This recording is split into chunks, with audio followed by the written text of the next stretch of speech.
No vídeo de hoje vamos falar sobre a curiosa história dos túmulos enjaulados.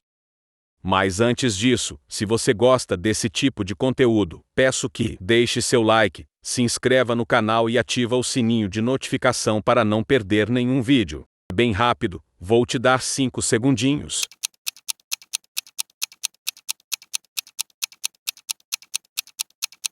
Agora, bora pro vídeo.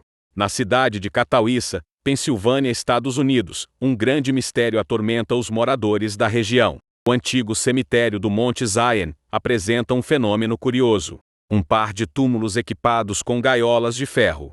Ambas sepulturas pertencem a mulheres que morreram em junho de 1852. Esses túmulos enjaulados eram usados principalmente na era vitoriana. Há uma lenda interessante que diz que o cemitério na verdade se chamava a Velha Montanha Zion e foi usada pela Igreja Metodista do Monte Zion, ou Montanha Zion, até sua nova igreja e cemitério serem construídos em 1874. Uma jovem chamada Sarah Ann, esposa de Rosli Bruno, morreu aos 17 anos, após dar à luz a sua filha, em 18 de junho de 1852. Alguns dias antes, sua cunhada Asenate, esposa de Dom Thomas, também tinha morrido. Algumas semanas antes de Sarah e Asenate também morreu Rebecca, prima de Sarah.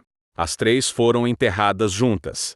Porém, uma das sepulturas, pertencente ao Rebecca Clanton, foi removida em 1930 por risco de desabamento. A estranha coincidência é que todas as três mulheres eram parentes próximas, jovens e recém-casadas. A razão para a jaula estar lá é porque os pais de Sarah acreditavam que a causa de sua morte seria a mordida de um vampiro. Então eles enjaularam o seu túmulo, para que ela não pudesse se juntar aos mortos-vivos. No túmulo deveria ter 2 árvores atrás da jaula, uma verde e viva do lado direito, e uma morta do lado esquerdo. Esses fatos levaram a população local a acreditar que elas eram vampiras.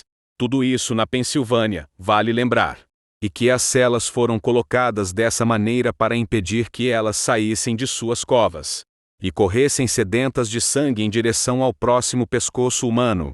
Durante a era vitoriana tinha muita literatura sobre vampiros e os mortos-vivos. Foi nessa época que começaram a surgir as primeiras histórias de zumbis, que falavam de uma enorme revolta dos mortos-vivos, que acabaria com a humanidade. Em um momento em que a superstição ainda estava bem estabelecida na sociedade, a popularização desse tipo de história fez as pessoas começassem a ter medo de uma revolta desse tipo. O fato de que 3 mulheres jovens, intimamente relacionadas, morressem em um curto período de tempo, parece assustador à primeira vista, até que você considere que elas provavelmente foram expostas uma à outra com frequência, e provavelmente compartilharam a mesma fonte de água. No século XIX as condições sanitárias eram péssimas, e o surgimento de doenças devido à água contaminada era super comum. Os contágios muitas vezes atingiam regiões concentradas. Esse período de tempo em particular também se alinha com os surtos de cólera que devastava a América. Mas existem mais teorias a respeito desses túmulos enjaulados, que incluem proibir as pessoas de andar sobre os túmulos, manter animais longe e proteger os túmulos de ladrões de covas. Um grande problema no século XVIII e XIX. Um cadáver fresco poderia ter mais dinheiro do que uma pessoa comum ganharia em meses. Esta é outra teoria interessante. No século XIX era comum que sepulturas fossem roubadas, já que muitas pessoas eram enterradas com joias e itens valiosos. Além disso, durante a era vitoriana, era do desenvolvimento e conhecimento científico, jovens promissores ingressam em universidades de medicina moderna. Para estes jovens médicos, os corpos humanos eram necessários para estudos, pois aprendiam e praticavam as técnicas mais recentes em medicina.